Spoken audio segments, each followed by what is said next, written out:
Hello, and welcome to another episode of the Infield Chatter podcast. My name is Tyler Ross. I'm joined, as always, with Eric Henderson. What is up, world? How's it going, Eric? How's your spring training viewing been of games so far? I have listened to a handful of games, but that's it, just kind of sporadically. I'm still not the most involved, I guess. But Yeah, it's hard. You have split team games going on. What am I? I keep track of two different games of the same team. Like try to keep up, but it's almost impossible. I do think you mentioned something really awesome. Baseball is really one of the few sports you can truly still enjoy while listening to it on the radio. There's not really other sports I feel like I get as much enjoyment listening to as I do with baseball. oh yeah, no, I put it on for white noise, honestly, because and then when it's on the radio, you can't have dead air, so they're describing things. It's kind of like a story that they're all painting a picture of to a certain degree. So you personally, I think you get more from it if you're just casually taking in the game. Like if you put a game on the TV and you're just listening to it, you're not watching it, like you don't really know what's going on because the TV commentating, they very much rely on the fact that you're watching it with them. And so whereas radio, they have to tell you everything that's going on. Like if they even do like uniform color descriptions just to try to paint the picture of everything. And that's what makes listening to football almost unlistenable because they have to just, like you just said, they have to describe every single thing happening on the radio broadcast, and there's so much shifting movement, so much of so forth. I can't keep track of it. So baseball is the perfect sport to listen to over the radio. I don't think there's ever going to be an argument about that. Yeah, plus I don't know, I like the radio ads too, to be honest. It's kind of more fun for me. Well, in today's episode, we are going to talk about some of the look aheads, some of the early odds for World Series, divisional winners, NL and AL MVPs, and just kind of see what we feel about it. A heads up for some people, this is going to be a more visual episode. So if you are listening to the podcast, we will do our best, just like the baseball commentators, to give you information as we see it. But starting first, we are going to talk about the early odds brought to us by FanDuel of World Series projections. As it stands right now, the Houston Astros are the odds-on favorite at 6-1 to win the World Series. If I were to make some quick picks right off the bat, I did see somewhere that some of the first teams getting bet on the most are the Yankees, the Dodgers, and the Guardians are the top three bets for World Cleveland? Series winners. Yeah. Cleveland's That's got the great. stuff. They do have the stuff. It's undeniable. They are kind of like the squad that, they're young and talented and nobody really knows anything about them. And at plus 2,500, 25-1 odds, not a bad little sprinkle there to kind of just drop a little bit of coin, leave it, and just be optimistic for a great season. Yeah, that really does tell you how bright the sun shines in Cleveland there. They really have hope. Other ones I really like as well. I think it's always worth to just put at 8-1 odds. The Yankees obviously are early favorites. The Astros at, again, 6-1, whatever. Other ones I really like and think are interesting would be the Seattle Mariners at 20-1. That's a fun long shot as well. A more I guess ready to happen or possible is I like the Padres a lot. You're gonna hear me mention how much I like the Padres a lot during this next couple of runs. But at 9-1 odds for the Padres to win the World Series, I think that's pretty good again to drop a little sprinkle on. Right, like if you got a little extra cash, that's not bad. Seattle could pull it off if you ask me. Uh I honestly think that Philly is going to end up back in the World Series. Okay. So yeah, I For, hope that they 14-1. 14-1. Well, there is to make it to the World Series odds, and we can get to there later. Let's jump to the next one, and that would be division winners. Now, I already mentioned it earlier. The Guardians in the AL Central, it's plus 145 for them to win the division. That feels like a pretty safe bet. Again, I'm always going to be very favorited towards Cleveland. I'm not one of these people that doesn't bet on their own team. I bet with my heart, and my heart says Cleveland's going to win their division this year. You got Pete Rose syndrome there. You'll bet you'll bet the farm on your home team. Hey, if you want to hear more about Pete Rose, I got a podcast for you. So another one, the Yankees pretty even odds for them to win the AL East. Now here's a fun one. Again, I like this narrative that the Mariners might have some juice this year and really shock the world. At plus 360 for them to win the AL West. I don't hate that if you, again, we're thinking of something to drop on and root for the season, to have a good little underdog story without having to worry about them making it all the way. Right. I mean, it seems like the Astros are the heavy favorite in a lot of this, and I really don't see that happening, to be honest. Call me crazy. I think they're going to be a little sleepy after winning the World Series. I don't think they're going to be just this powerhouse that seems like they're projected to be. Yeah, so that's one that I like. Another one I also, and this will be the other narrative because I like a good narrative gamble. If you really believe that everyone on the Angels thinks they can keep Ohtani, then you have to believe that this is a year that they are going to play their very best to keep him around. And I think at plus 700, if you're, again, making a little bit of a narrative play where you think they're going to play to keep Ohtani, plus 700 for them just to win the AL West. Again, Mariners, hope they do well, but if they don't, it's just the Mariners. Astros, I like your idea with them having a sleepy season. It's possible. So plus 700 for the Angels, again, not a bad way to look, I think, as well. Right. No, I personally, I kind of have them as a wild card, to be honest. I don't really see them taking a whole division, but it's nice to be hopeful, I guess, because that would be, I mean, if they want to keep Ohtani, they have to be competing, I would say, at that point. I agree. So that When is it comes down to it.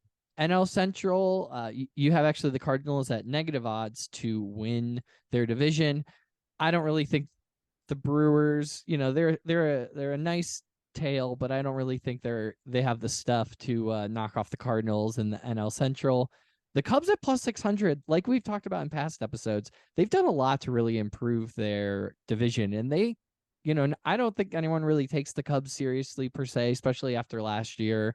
They kind of got back to being a little bit of a joke, but this could be a year where they just like have all those pieces put together and shock the NL Central.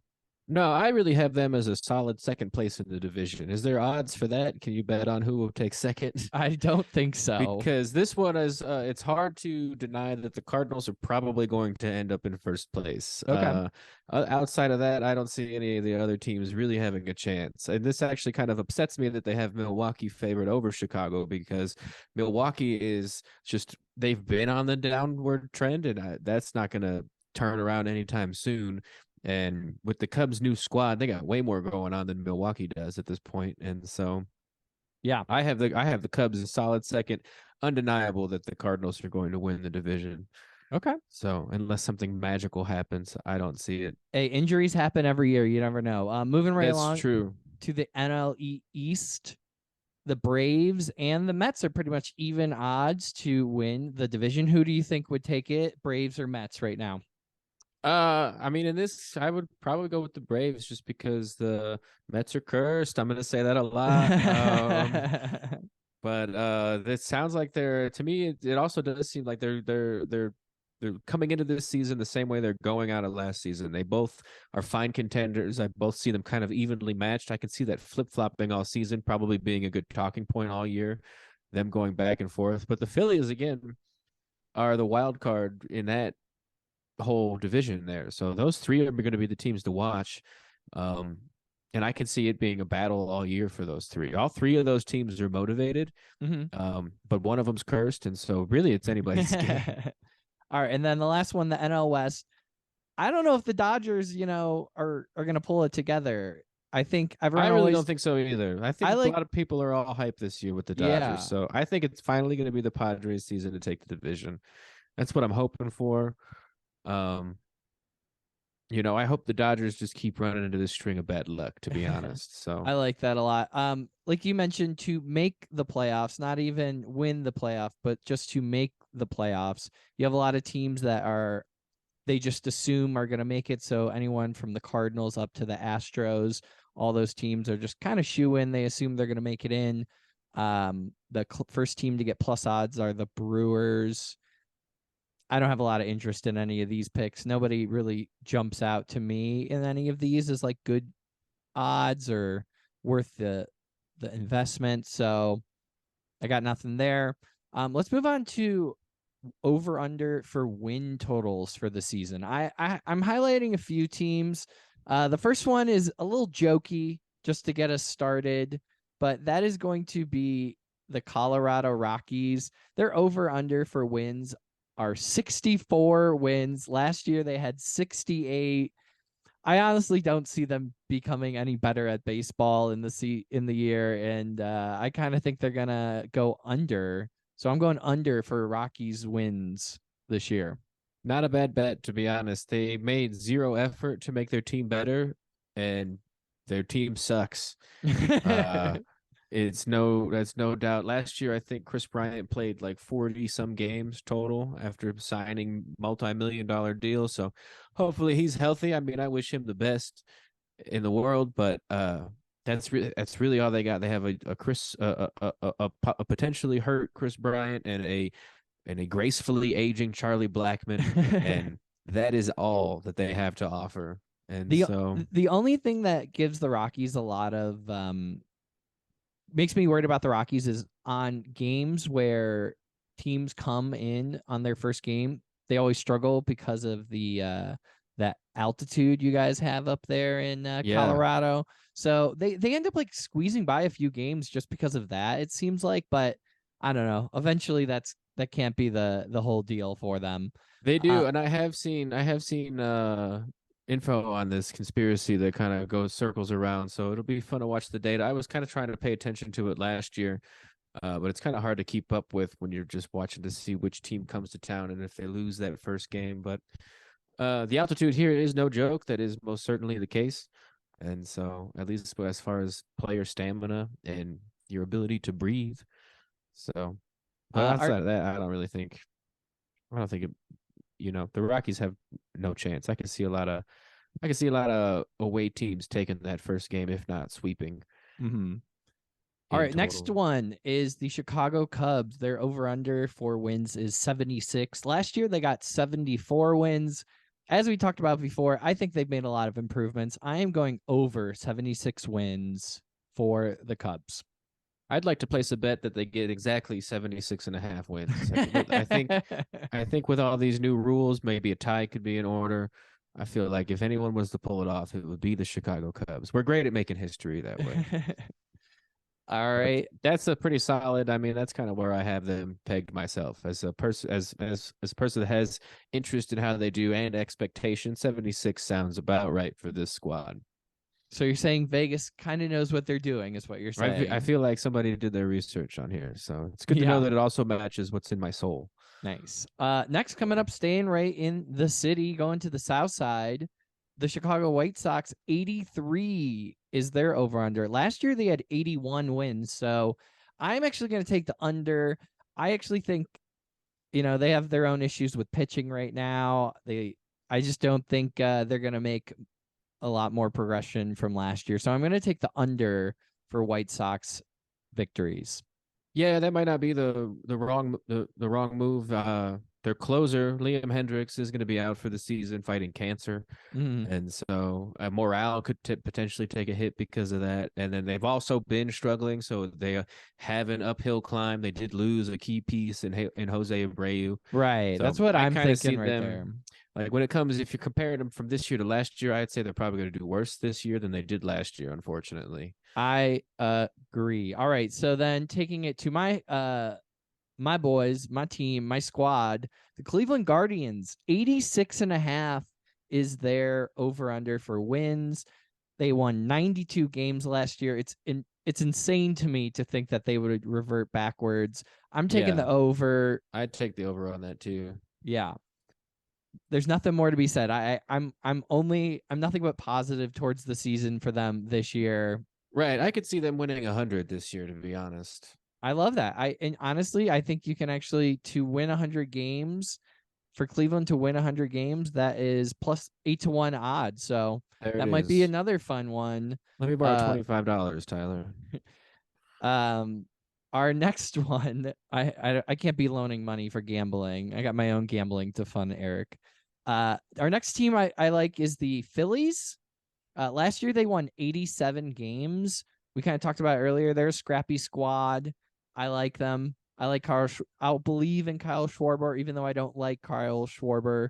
I'm gonna go over the 88 I'd go wins. over too, especially if last year they won 87. They got a better team to start the season than they did last year last year they struggled out of the gate and they tanked real hard in the beginning. They And had to get rid of so their coach to even yeah. begin making it happen. So now that they have someone that they can trust, I think it's gonna make a lot more sense. Okay. Yeah. On to the next one. I had the Cardinals. That's a tricky division, like we talked about before. 88 is and a half is their win total over under. Last year they had 93.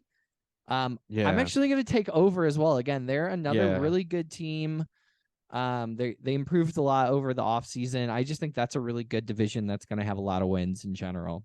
Yeah, I'd say they definitely take the over on that. The only thing you could think of that would potentially be into play is the change of the schedule where they play the central division teams less because they're playing every single team Mm-hmm. this year. So there's less division matchups, so that would definitely weigh into it. If they were still just hanging out and playing this division for the majority of the season, they'd definitely be winning over 100 games. But that's the only outlier I can think of that could potentially impact the difference between this year and last year. So All I right. still have them winning. They are no doubt a 100 win team too, if you ask me. Oh yeah. Okay. St. Louis Cardinals plus 100 wins for them. That is at 5-1 odds as well. Not a bad little investment to put down. Moving right along, our next team, again, we've talked about a lot. I got a lot of high hopes. The San Diego Padres, 93 and a half wins for their over under. Again, I like them a lot. Last year they won 89 games. Obviously, the books think they're going to do really well. I think they're going to do really well. 93, 94 wins doesn't seem like out of the, like you just said, the schedule, they play a lot more teams. I think they're going to bully some teams that they wouldn't have played in the past. So I'm taking the over. Right, that's a good point because I also think that there's some teams that are definitely prone to getting bullied that they may not have seen last year. Like the Orioles come to mind. Teams like that just absolutely suck. The Oakland A's, they may The have played Nationals last year just giving out regionally. The free Nationals, wins. right? Like the Rockies, I mean, they were already playing them a bunch since they're in the same division, but there's a handful of teams that are going to be no problem for the Padres. So Yeah. All right. I like them. Next up is the Los Angeles Dodgers. Their over under is 96. Now, last year they had 111 wins. Amazing. Incredible.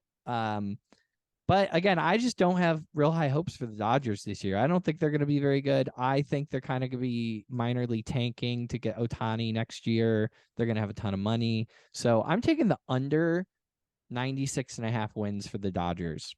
yeah, I'd go under on that too, to be honest. I don't have faith in them that they're going to pull it off. I kind of see them winning like 93 games if I had to pick a specific digit right here, right now. Okay. Uh, like, Next. So two left that I was going to highlight. Another one was the New York Yankees. Last year they had 99 wins in honor of their boy Aaron Judge. They decided to get 99 wins. This that's a year, fun stat that I didn't realize. yeah, they're like, if we can get his number, maybe he'll stick around. And boy, Yeah. golly, they did it. So 94 and a half is what their over under is. It's actually juiced more to going over. So the book is kind of saying Thinking that they're going to take take the it. under. So A lot of people betting on the Yankees this season. That's good, I guess, if you got they're that kind of hope. well, they're betting on the under for them Oh, to, betting on the under for them to hit that. and that's Okay. why it's priced more towards plus odds on the over because more people are betting the under. So do Do you you agree? have Toronto on your list of? I'd like I to see how they we can go to them fall against next. Toronto. Okay, yeah, let's go to Toronto next. But I took the over for 94 and a half. I like plus odds for that money, and I'm hedging the fact that I say I don't think Aaron Judge is going to play as well or because he got paid, but also they're a really good team, and it's kind of undeniable that they're just going to win a lot of baseball games this year. Oh yeah, absolutely. I think it also weighs into the fact of like Garrett Cole, he's getting old. If you ask me, he's got to be Mm-hmm. starting to decline in his domination of the game. So I could see them maybe losing a couple here and there with that. And then Nestor Cortez is injured currently, so it kind of depends on how he comes out in the beginning of the season. But I don't know. I see them. They're definitely a plus 90 team, but Mm-hmm. to break 100, I'm not. I don't know if they'd break 100. All right, I'm going to put you down for under actually then for Yeah, this. I'd go under. I'd probably All go right. under on that. So to check on Toronto, I actually don't have their number of wins with in front of me right now, but their over under according to FanDuel is 91 and a half wins, and that is plus money for them to go over. Do you have the number by chance of how many wins they had Yeah, last 90, year? 92 last year. A 92. cool 92. All right. Do you think they stay where they're at, digress, or progress? Um, I probably peg them right back at 92. I'd take the over on that. Okay. I'm going to go the opposite on this for just for the sake of doing it. I'm going to take the under. And the very last one, the one we talked about kind of already a little bit, and that's the Houston Astros. Last year they had 106 wins. Their over under right now is 97 and a half. I am taking the under. Thank you very Yeah, much. I would also take the under. They're going to have that hangover from winning it all last season, I think, personally. So I don't know that much about them. All I learned was about them during the postseason last year.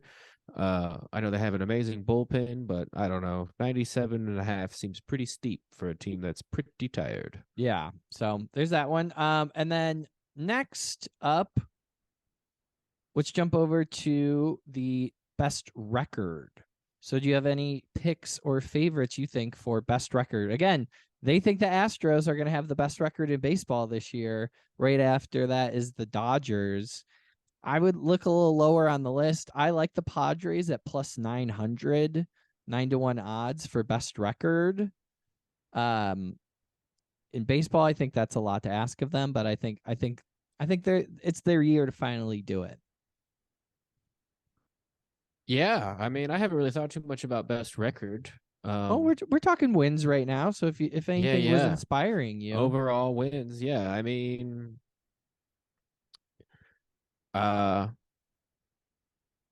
based on what my previous predictions, I'm gonna go with mm-hmm. the Cardinals still because Okay, I'm Cardinals. gonna go with them winning 100 because they gotta, I'm not gonna say every team's gonna win 100, but Yeah, I feel like 27 that. to 1 odds for them to have the best record. I like that. That's juicy. That gives you a little something to sink your teeth into. Yeah, no, I'm gonna say that because Philly, they gotta play the Mets and the Braves at least a couple times. You know what I'm saying? They ain't gonna Mm-hmm. have the best. They're not gonna have the best record. And the Yankees, same thing. They all got tough divisions. And so they're still gonna. I know they've changed the schedule, but they're still gonna have to meet up on more than one occasion. So, Yeah. All right. uh, And then last but not least, we're going to just go over the AL and NL MVP odds for players. So I said it earlier, and I'll say this like, oh, well, I'm getting ahead of myself. For NL, I like Manny Machado 12 to 1 to get MVP. I think that's great. Paul Goldschmidt won last year. He's 15 to 1. A player's only won back to back MVPs. 32 players have done that. I looked that up. I also like Trey Turner 13 to 1 as well. I like that. That'd be he's kind of the guy that everybody would pick to thrive this year. New environment, new state of mind. I could see him having a MVP caliber year. I personally would pick Nolan Arenado. Nolan Arenado came in number 3 last season. He's also my boy. I don't see him declining. Um, and so he's already looking good in spring training. Him and Goldie had both hit home runs in their game the other day that they started. And so, Josh Bell hit a home run the other day too. are So you trying to say that Josh Bell is a MVP caliber not at player all, but at I'm age just wanting 72? Josh Bell. All right. So now we're on to AL. All right, this is what I was gonna say. I have a whole narrative set up for this year for the Angels. Mike Trout trying his very darndest to keep Otani around by playing his best ball. I think this is a 2-for-1 bet for me. 8 to 1 odds Mike Trout to win AL MVP. He gets that done by being the home run leader for this year, which is 9-1 odds. So I'm going to put those two together. Mike Trout plus 800 for AL MVP, plus 950 to be the regular season home run leader. All right, that's some pretty bold action there. I'm gonna go Julio Rodriguez, AL MVP. Okay. He won Rookie of the Year last year, I believe. I think he's the future. I think he's got the stuff. I think he's just gonna have a shining season this year. Jose Ramirez is down at 15-1. Corey Seager 32-1. Another fun one you could kind of drop something on if you're feeling it. Yeah. Well, that was our rundown for some of the early odds for preseason awards, wins, and MVP picks. I'm going to be posting this list somewhere on our socials so you can take a peek at it in the future if you want to see it in a list form. But yeah, that's our picks. Eric, any other thoughts on the season? Bold predictions you want to drop right now? I mean, no, so far I think things are leading into a pretty good, pretty good solid season. I think it's going to be unpredictable. I think it's anybody, like I've said it before, I think it's anybody's game. So I really do think it's going to be a fun year to see how everything plays out, especially with these new rules. It just seems everything seems so fresh, seems so different. I can't wait to see what happens. I'm so optimistic for just a good fun time. In the future, a couple episodes, we're going to be talking World Baseball Classic and then some other player props looking ahead. So keep an eye out for those. And yeah, thanks for listening to the Infield Chatter podcast. I'm Tyler. I'm Eric. And thanks for watching and listening. Goodbye, everybody. Goodbye.